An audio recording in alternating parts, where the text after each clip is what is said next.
बचाओ मुझे, कोई बचाओ। अरे बाबा, ये राक्षस कैसे पीछे पड़ गया मेरे। आज मेरे हाथों से ये शिकार नहीं जाएगा। आज मैं इस कौवे को खाकर अपने पेट की आग को शांत करूंगा। राक्षस ने कौवे का बहुत पीछा किया, पर फुर्तीला कौवा राक्षस की चंगुल से बाहर निकल जाता है। हे भगवान, आज आपने बचा लिया। मुझे दर्द हो रहा है। उस राक्षस ने अपने नाखूनों से मेरी पीठ पर घाव दे दिया है। कैसे भी मुझे घर तक जाना होगा और इस घाव पर दवा लगानी होगी।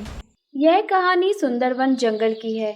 जंगल में रहने वाली टिंकी चिड़िया पक्षियों के घरों में पानी पहुंचाने का काम किया करती थी। सभी पक्षी उसके इस काम से बहुत खुश थे। एक दिन की बात है, गर्मियों के मौसम में सूरज की तपन से पानी भाप बनकर उड़ रहा था, जिससे सोनापुर जंगल में पानी की भारी समस्या आन पड़ी। मछलियां तालाबों में अपना दम तोड़ रही थी, पर टिंकी चिड़िया हर रोज अपना काम जारी रखती। एक दिन की बात है, टिंकी पानी का घड़ा टीनू मौसी के यहाँ पहुँचाती है। टिंकी, मैंने सुना है जंगल में पानी खत्म हो गया है, फिर तुम पानी कहाँ से लाती हो? हाँ मौसी, जंगल में पानी खत्म हो गया है और जो बचा है वो भाप बनकर उड़ रहा है। पक्षियों को पानी के कारण परेशानी ना हो, इसलिए मैं रामगढ़ गांव के पास नदी से पानी लाती हूँ। वहाँ का पानी बहुत ही मीठा और शीतल है। टिंकी हर रोज अपना काम बड़ी मेहनत और लगन से करती। पक्षियों को पानी की परेशानी ना हो, इसका वह पूरा ध्यान रखती थी। एक दिन टिंकी पानी लेकर जंगल की तरफ जा रही थी। तभी वह देखती है एक मछली जो बिना पानी के तड़प रही है। वह उस मछली के पास जाती है और मछली को अपनी पानी की टोकरी में डाल देती है। अब चैन मिला। धन्यवाद चिड़िया, आज तुम ना होती तो शायद मैं जिंदा ना बच पाती। मेरा नाम सोना है। मेरे भाई बहन आखिरी तक मुझे बचाते हुए मर गए। अब कोई नहीं बचा यहाँ। यहाँ का पानी खत्म हो चुका है। अगर तुम यहाँ रही तो जल्दी ही मर जाओगी। मैं तुम्हें नदी में छोड़ आती हूँ, वहाँ तुम आराम से रहना। टिंकी सोना को अपनी पानी की टोकरी में रखकर गांव के पास नदी में छोड़ आती है। धन्यवाद चिड़िया, तुम बहुत अच्छी हो। तुमने मेरी जान बचाई। तुम्हें कभी भी मेरी जरूरत हो तो तुम मुझे बुला सकती हो। मैं तुम्हारी मदद जरूर करूँगी। यह कहकर सोना पानी में चली जाती है और टिंकी सोचती है, एक मछली भला मेरी क्या मदद करेगी। चलो, मैं जल्दी से पानी भरकर मीनू काकी को दे आती हूँ।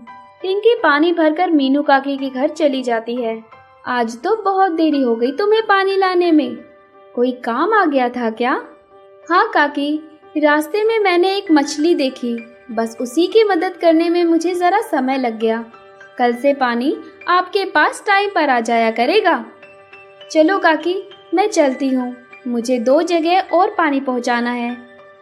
ठीक है टिंकी, पर क्या तुम मेरा एक काम कर दोगी? कल मुझे कुछ रंगों की ज़रूरत होगी। कल आते वक्त तुम बाजार से कुछ रंग खरीद कर ले आना।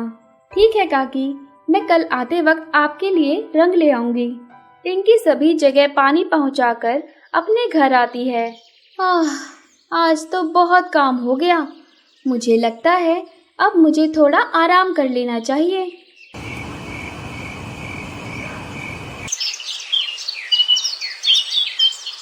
सुबह होते ही टिंकी जल्दी से अपना पानी का घड़ा लेकर अपने घर से निकलती है। रास्ते में जाते हुए वह बाजार से रंग लेती है। बाजार से वापस आते हुए उसे कौवा मिल जाता है। कालू, आजकल तुम जंगल में नजर नहीं आते, क्या बात है? पता नहीं टिंकी, शरीर में बहुत कमजोरी लगती है। ऐसा लगता है जैसे मुझे कुछ हो गया है और पता नहीं चल रहा। तुम कहो तो मैं लालू चाचा से दवा ले आती हूँ, तुम्हें बेहतर महसूस होगा। मैं उन्हीं से दवा ले रहा हूँ। तुम अपना ख्याल रखो कालू, मुझे पानी पहुँचाना है। मैं तुम्हें बाद में मिलती हूँ। टिंकी के जाते ही कालू कौवा बेहोश हो जाता है और रात हो जाती है और कालू कौवा वही पेड़ पर बेहोशी की हालत में था। चांद की रोशनी में कौवा उठता है। मुझे भूख लग रही है। ये कैसी खुशबू है। कौवा उस सुगंध के पीछे पीछे जाकर एक चिड़िया के घोंसले पे जा रुकता है, जहाँ टूनी चिड़िया अपने बच्चों के साथ सोई हुई थी। कौवा खिड़की से अंदर आता है और टूनी चिड़िया के बच्चे को उठाकर बाहर ले जाता है और उसे मारकर खा जाता है। कौवा चिड़िया को खाते ही एक बलशाली राक्षस में बदल जाता है। यह क्या? मुझे सभी पेड़ छोटे क्यों नजर आ रहे हैं? अरे, मेरे हाथ इतने बड़े बड़े कैसे हो गए? और मेरे हाथों का रंग लाल क्यों है? हे भगवान, क्या मैं राक्षस बन गया हूँ? चांद की रोशनी के साथ कौवा पूर्ण रूप से एक राक्षस का रूप ले लेता है। मुझे सभी की नजरों से बचकर रहना होगा। जंगल के जानवरों को पता नहीं चलना चाहिए कि मैं अब एक शक्तिशाली राक्षस बन गया हूँ। अच्छा है, अब मुझे दाने की तलाश नहीं करनी पड़ेगी। रात में इन चिड़िया को खाकर मैं अपनी भूख मिटाऊंगा। जल्दी से अपने छुपने का इंतजाम कर लेता हूँ। कौवा अब राक्षस का रूप ले चुका था। राक्षस अपने आप को छुपाने के लिए एक गुफा में चला जाता है। अब हर रोज रात में एक चिड़िया गायब होने लगी। पक्षियों का अब रात में घर से बाहर निकलना बंद हो गया था। यह क्या? आजकल मुझे एक भी चिड़िया बाहर नहीं दिखती और इस रूप में मैं किसी के सामने नहीं जा सकता। मुझे सबसे छुपकर रहना होगा। टिंकी, तुम्हें डर नहीं लगता? जंगल में आए दिन कोई ना कोई पक्षी अनजान तरीके से गायब हो रहा है। जंगल के राजा भी इस बात का पता नहीं लगा पा रहे कि जंगल में ये घटना कैसे हो रही है। इस कारण जंगल के सभी पक्षियों का घर से बाहर निकलना मुश्किल हो रहा है और तुम बेफिक्र होकर घूम रही हो। मेरा काम है सभी पक्षियों तक पानी पहुंचाना। अगर मैं यह काम नहीं करती हूँ तो सभी पक्षियों को पानी की समस्या होगी। अब यह किसी को तो करना होगा। अब मैं चलती हूँ। टिंकी यह कहकर वहाँ से चली जाती है। एक दिन की बात है, शाम होने वाली थी कि तभी बुलबुल चिड़िया टिंकी के पास आती है। टिंकी, मेरे यहाँ पानी खत्म हो गया है, क्या तुम अभी पानी ले आओगी? हाँ बुलबुल चिड़िया, मैं तुम्हारे लिए पानी ले आती हूँ। थोड़ा जल्दी आना, रात होने वाली है। फिक्र मत करो बुलबुल चिड़िया, मैं जल्दी ही आ जाऊंगी। तब तक तुम अपने बच्चों के साथ मेरे घर में रह सकती हो। यहाँ तुम्हें पानी की कोई परेशानी नहीं होगी। ठीक है टिंकी, मैं अपने बच्चों को यहाँ ले आती हूँ। तुम आओगी तब पानी लेकर वापस चली जाऊंगी। टिंकी पानी लेने के लिए चली जाती है और पानी लेकर जंगल की ओर उड़ती है। टिंकी को आने में रात हो गई थी। रास्ते में उसे किसी के चलने की आहट होती है, जिसके कारण वह वहीं रुक जाती है और एक पेड़ की खोखर में छुप जाती है। आज भी एक पक्षी मेरे हाथ नहीं लगा। न जाने कहाँ छुपकर बैठे हैं सारे पक्षी। मैं कौवे से इतना बड़ा शक्तिशाली राक्षस बन गया हूँ। चाहूँ तो सारे जंगल को तबाह कर सकता हूँ, पर मुझे हर दिन नया नया गोश्त खाना है। एक कौवा बनकर मैं बहुत भूखा रहा हूँ। आए दिन मुझे भूखा सोना पड़ता, पर जब से मैं राक्षस बना हूँ, एक भी दिन बिना किसी पक्षी का शिकार किए नहीं गया। आज भी मैं किसी न किसी पक्षी को खाकर अपनी भूख मिटाऊंगा। टिंकी पेड़ की खोखर में बैठे हुए ये सब सुन लेती है। राक्षस वहाँ से चला जाता है। यह क्या, कालू कौवा एक राक्षस बन गया है? मुझे कैसे भी अभी अपने आप को बचाना होगा, ताकि मैं कल सभी को इस बारे में बताकर आगाह कर सकूं। पूरी रात टिंकी पेड़ की खोखर में छुपकर बैठी रहती है। राक्षस पक्षी का शिकार करके वापस अपनी गुफा में चला जाता है। सुबह होती है। टिंकी फौरन अपने घोंसले की तरफ उड़ती है। बुलबुल, हर रात जो पक्षी गायब हो रहे थे, उसके पीछे का राज मुझे मालूम हो गया है। टिंकी बुलबुल को सारी घटना बताती है। कालू कौवा ऐसा होगा पता नहीं था। हमें कैसे भी अब बाकी पक्षियों की जान बचानी होगी। टिंकी और बुलबुल राजा के पास जाते हैं। टिंकी राजा को सारी बात बताती है, जिस पर राजा कहता है, हमें उस राक्षस से छुटकारा पाना होगा, वरना वह हमारे जंगल के सभी पक्षियों को खा जाएगा। सभी की सहमति से राजा सभी सैनिकों को कहकर गुफा के बाहर आग लगवा देता है, पर उस आग से राक्षस को कुछ भी फर्क नहीं पड़ता। राक्षस यह जान जाता है कि जंगल के पक्षियों को उसके बारे में पता चल गया है, इसलिए वह अब हर रोज किसी न किसी के घर से चिड़िया को उठाकर खाने लगा। उसके कारण सभी पक्षी जमीन के अंदर जगह बनाकर उसके अंदर रहने लगे। कई दिन बीत जाते हैं। इस राक्षस के कारण हम अपने अपने घरों में नहीं रह सकते और इसी के कारण हमें छुपकर यहाँ रहना पड़ रहा है। अब तो हमारे खाने और पानी के भी लाले पड़ गए हैं। माँ, मुझे बहुत प्यास लग रही है। हमें कुछ तो करना होगा महाराज, वरना भूख और प्यास से हम सभी अपनी जान खो देंगे। मैं सभी के लिए पानी लेकर आती हूँ। अगर तुम जाओगी तो वापस नहीं लौट पाओगी। जानती हो ना, राक्षस कितना खतरनाक है। पर मैं पानी नहीं लेने गई तो सभी पक्षी प्यास के कारण मर जाएंगे। दिन के समय राक्षस सोता है। जैसे ही दिन होगा मैं पानी लेने चली जाऊंगी। दिन की रोशनी जैसे ही जंगल पर गिरती है, टिंकी अपना पानी का घड़ा लेकर गांव के पास की नदी पर पहुंचती है और पानी भरने लगती है। तभी उसे सोना की कही बात याद आती है। वह सोना को आवाज लगाती है। चिड़िया, तुम परेशान लग रही हो, क्या बात है? टिंकी सोना को सारी बात बताती है, जिस पर सोना कहती है, मैं उस राक्षस को मारने में तुम्हारी मदद नहीं कर सकती, पर मैं उस राक्षस के लिए आईने की दुनिया के दरवाजे खोल सकती हूँ। क्या? आईने की दुनिया? हाँ, आईने की दुनिया। वह दुनिया किसी नर्क से कम नहीं। वहाँ सिर्फ वही जा सकता है जिसने अपनी जिंदगी में बहुत बुरे काम किए हों। बहुत समय पहले राजा बुरे पक्षी और जानवरों को सजा देने के लिए उसका प्रयोग करते थे। बेशक तुम्हारे जंगल का राक्षस उसमें चला जाएगा, पर वह दरवाजा मुझे कहाँ मिलेगा और उसमें मैं कैसे उस राक्षस को भेज सकती हूँ? वह दरवाजा तुम्हें राजा के महल के पास मिलेगा। मैं अपनी शक्तियों से उसे खोलकर रखूंगी। तुम राक्षस को वहां तक लेकर आना। उसके अंदर जाते ही दरवाजा अपने आप बंद हो जाएगा। सोना यह कहकर चली जाती है और टिंकी पानी लेकर जंगल पहुंचती है। सोना की कही सारी बातें टिंकी सभी पक्षी को बताती है। हमें कैसे भी राक्षस को उस आईने की दुनिया के दरवाजे तक लाना होगा। मेरे पास एक योजना है। टिंकी अपनी योजना सभी को बताती है और सभी रात होने का इंतजार। 2 दिन से मैंने कुछ नहीं खाया है। अब मुझे बहुत भूख लग रही है। कैसे भी कहीं से 4-5 पक्षी मुझे दिखें तो मैं उन्हें खाकर अपनी भूख मिटाऊंगा। तभी राक्षस की नजर दूर बैठे कुछ पक्षियों पर जाती है। अरे वाह, हो गया दावत का इंतजाम।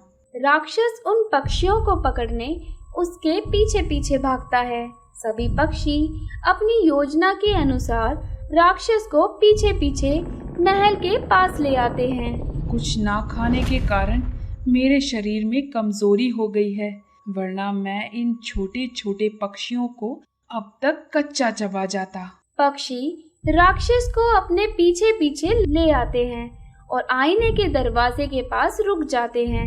राक्षस जैसे ही उन्हें खाने के लिए पकड़ता है, पक्षी इधर उधर उड़ जाते हैं और राक्षस आईने की दुनिया में कैद हो जाता है। आईने की दुनिया में जाते ही दरवाजा गायब हो जाता है। सभी पक्षी अब राक्षस से मुक्त हो चुके थे। टिंकी सोना का धन्यवाद करती है और जंगल के सभी पक्षी अब वापस अपनी सुखी जीवन जीने लगते हैं। भोलू और टिंकी की 4 बेटियां थी। कुछ महीने बाद टिंकी वापस गर्भवती हो जाती है। भोलू और उसकी माँ पुष्पा चिड़िया इस बार एक बेटे की आशा में थे। कुछ समय बाद बारिश का मौसम शुरू होने वाला था कि एक रात टिंकी के अंडे से एक चिड़िया बाहर आती है। हाय राम, पहले ही 4 पनौती कम थी क्या, जो एक और आ गई अब इस दुनिया में। अब तो कोई आस नहीं बची। हमारे खानदान का वारिस अब इस जन्म में नहीं आएगा। हमारे तो भाग ही फूट गए जो इसे ब्याह कर ले आया। अंदर बैठी टिंकी पुष्पा की सारी बातें सुन रही थी। भोला अंदर जाता है और टिंकी को कहता है, भोला जी, ये माँ जी क्या कह रही हैं? तभी पुष्पा भी वहीं आ जाती है। माँ सही कह रही है, तुम हमारे घर के लिए एक श्राप बन गई हो। अरे मैंने इतने समय से एक बेटे की आस की थी, वही मेरी माँ इस घर के वारिस की उम्मीद में बैठी थी। तुमने हमारे सपनों पर पानी फेर दिया। तुम आज ही अपना बोरिया बिस्तर बांधकर यहाँ से चली जाओ और अपनी इन 5 मनहूस बेटियों को अपने साथ ले जाना। मुझे इनका चेहरा भी नहीं देखना है। भोला यह कहकर अपनी माँ पुष्पा के साथ बाहर चला जाता है। बेटा भोला, तूने कह तो दिया है, पर क्या वह इस घर से बाहर जाएगी? कैसे नहीं जाएगी माँ, मैं उसे सामान के साथ बाहर फेंक दूंगा। बेचारी टिंकी अपने पति भोला के इस तरह का व्यवहार देख सहम जाती है। थोड़ी देर बाद भोला अपनी पत्नी के साथ अपनी 5 बेटियों को सामान सहित घर से बाहर निकाल देता है। टिंकी के बहुत मिन्नत करने के बाद भी भोला उसकी एक नहीं सुनता और जोर से दरवाज़ा टिंकी के मुंह पर बंद कर देता है। टिंकी के पास और कोई चारा न था। वह अपनी 5 बेटियों के साथ दर दर भटकने लगती है। चारों बेटियों के नाम मीठी, सोना, भानु और बिट्टू होता है। रात हो जाती है और टिंकी अपने 5 बेटियों को लेकर एक पेड़ के पास नदी के किनारे बैठ जाती है। तभी दूसरे जंगल में रहने वाला मिट्ठू तोता आता है। अरे बहन, इतनी रात में तुम इन बच्चियों के साथ यहाँ कैसे बैठी हो? तुम्हें तो पता है रात में जंगल में घूमना सुरक्षित नहीं है। जानती हूँ, पर मेरे पास यहाँ बैठने के अलावा कोई रास्ता नहीं है। टिंकी अपने साथ बीती सारी घटना मिट्ठू तोते को बताती है। फिक्र मत करो बहन, पास ही में मेरा पुराना घर है। जब तक तुम्हारा कहीं रहने का इंतज़ाम नहीं हो जाता, तुम कुछ दिन उसी में रह सकती हो। मिट्ठू टिंकी चिड़िया को अपने पुराने घर ले जाता है, जो घर टूटने की कगार पर था। जानता हूँ ये उतना सही घर नहीं है तुम्हारे रहने लायक, पर तुम सब मिलकर इसे अच्छा बना सकती हो और मैं कल इसे ठीक करने में तुम्हारी मदद करूँगा। दूसरे दिन टिंकी अपना घर ठीक करने में जुट जाती है। मिट्ठू भैया, इस बारिश में लकड़ियाँ कैसे मिलेंगी जिनसे मैं ये घर ठीक कर पाऊँ? कल रात भी बारिश का पानी घर के अंदर आ रहा था। हाँ टिंकी, इसका एक ही रास्ता है। अभी के लिए तुम्हें कुछ लकड़ियाँ और फूस से इस घर को ठीक करना होगा। सभी बच्चे पास पड़ी लकड़ियों को उठाकर घर के छत पर डालने लगे। मिट्ठू भी उन सभी की मदद कर रहा था। माँ, मुझे भूख लग रही है। हाँ माँ, मुझे भी भूख लग रही है। बच्चों, अभी तो हमारे पास खाने का एक भी दाना अनाज नहीं है। तुम्हें मैं क्या खिलाऊं? टिंकी, कुछ दूर एक खेत है। उस खेत में बहुत सारे तरबूज लगे हैं। तुम चाहो तो वहाँ से तरबूज लाकर अपने बच्चों का पेट भर सकती हो।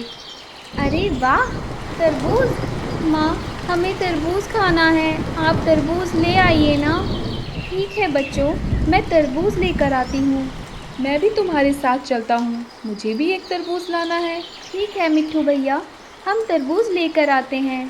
मिट्ठू और टिंकी तरबूज लेने खेत की तरफ उड़ जाते हैं और अपने कुछ दोस्तों को भी साथ ले लेते हैं। सभी उन तरबूज की खेती के पास जाते हैं। अरे वाह, यहाँ तो बहुत सारे तरबूज हैं। इस गर्मी में तरबूज खाने का अलग ही मज़ा है। बारिश का मौसम और मीठा मीठा तरबूज। हाँ टीनू मौसी, आज मैं भी काली कौवी को तरबूज खिलाकर मनाऊंगा। कल से मुझसे बिना बात ही रूठी हुई है। क्या कहती है काली कौवी तुमसे? क्या बताऊं मिट्ठू तोते, बात बात पर मुझसे कहती है सोने का हार ला कर दो, वरना मैं मायके चली जाऊंगी। अब उसे सोने का हार कहाँ से ला कर दूं? मैं तो परेशान हो गया इस बात से। इसलिए आज मैं भी तरबूज लेकर जाऊंगा।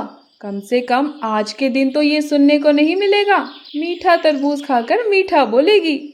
अब जल्दी जल्दी तरबूज तोड़ लो, वरना बारिश शुरू हो जाएगी तो हमें तरबूज ले जाने में दिक्कत होगी।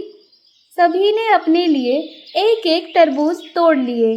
चलो अब जल्दी से घर को निकलते हैं, वरना बारिश में तरबूज ले जाना मुश्किल हो जाएगा। हाँ टीनू मौसी, हमें चलना चाहिए, वरना बारिश से हमें परेशानी होगी। सभी अपना अपना तरबूज लेकर उड़ जाते हैं और जंगल में सभी पक्षी अपने अपने घरों में तरबूज खाने लगते हैं। यह तरबूज बहुत मीठा और ताज़ा है। ऐसे तरबूज हमारे लिए हर रोज़ लेकर आना। ठीक है बच्चों, मैं तुम्हारे लिए हर रोज तरबूज लेकर आऊंगी। रात हो जाती है और सभी बच्चे तरबूज खाकर सो जाते हैं। तभी मौसम बदलता है और तेज आंधी आने लगती है और टिंकी का घर बहुत जोर जोर से हिलने लगता है।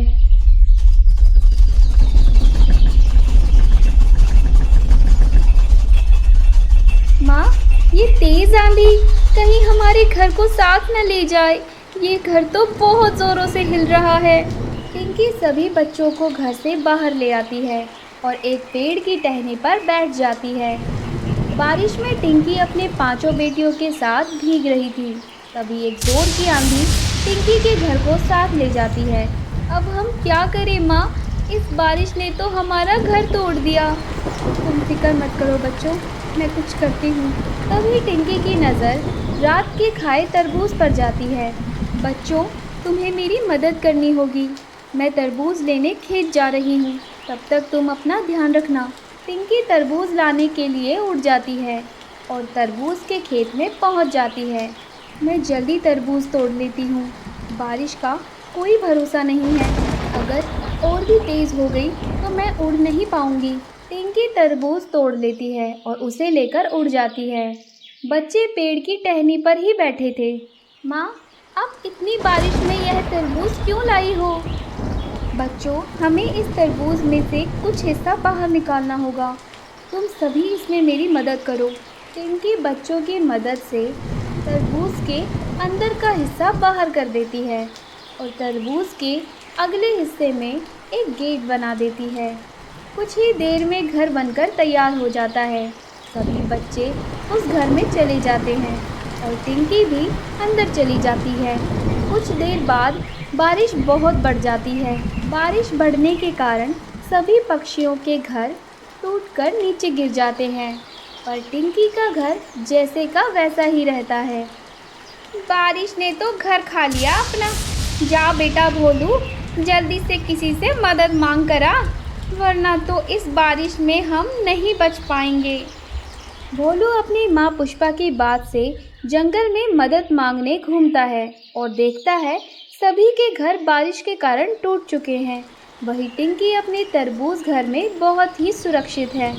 वह टिंकी के पास जाता है और कहता है, टिंकी, इस बारिश ने जंगल के बहुत से पक्षियों को बेघर कर दिया है, जिसमें से मैं और मेरी माँ भी हैं। क्या तुम हम सभी को अपने इस तरबूज घर में शरण दोगी? इतने सारे पक्षी इस छोटे से तरबूज घर में नहीं आ पाएंगे, पर मैं तुम्हारी तरबूज घर बनाने में मदद कर सकती हूँ। टिंकी, हमने तुम्हारे साथ इतना गलत किया, फिर भी तुम हमारी मदद कर रही हो। हमें माफ़ कर दो टिंकी। ये सब बाद की बातें हैं भोलू जी। आप जल्दी से सभी पक्षियों को लेकर आइए, हम सभी तरबूज लेने चलते हैं। टिंकी सभी पक्षियों को लेकर तरबूज के खेत में जाती है। सभी पक्षी अपने अपने लिए तरबूज तोड़कर उन्हें लेकर उड़ जाते हैं। टिंकी सभी को तरबूज घर बनाने में सभी की मदद करती है। सभी पक्षी टिंकी के कहे अनुसार तरबूज के अंदर का हिस्सा बाहर निकाल देते हैं और अपने घर के बाहर गेट बनाते हैं। कुछ देर में सभी के तरबूज घर बनकर तैयार हो जाते हैं। सभी पक्षी टिंकी का धन्यवाद करते हैं और अपने अपने घरों में रहने के लिए चले जाते हैं। बाहर बारिश का मौसम और भी ज़्यादा खराब हो गया था और सभी पक्षी अपने अपने घरों में सुरक्षित थे। अगर आपको हमारी कहानी अच्छी लगी और ऐसी ही कहानियाँ और देखना चाहते हैं तो हमारे चैनल को सब्सक्राइब कर लें और बेल आइकन पर क्लिक कर दें। और हाँ, शेयर करना मत भूलिएगा।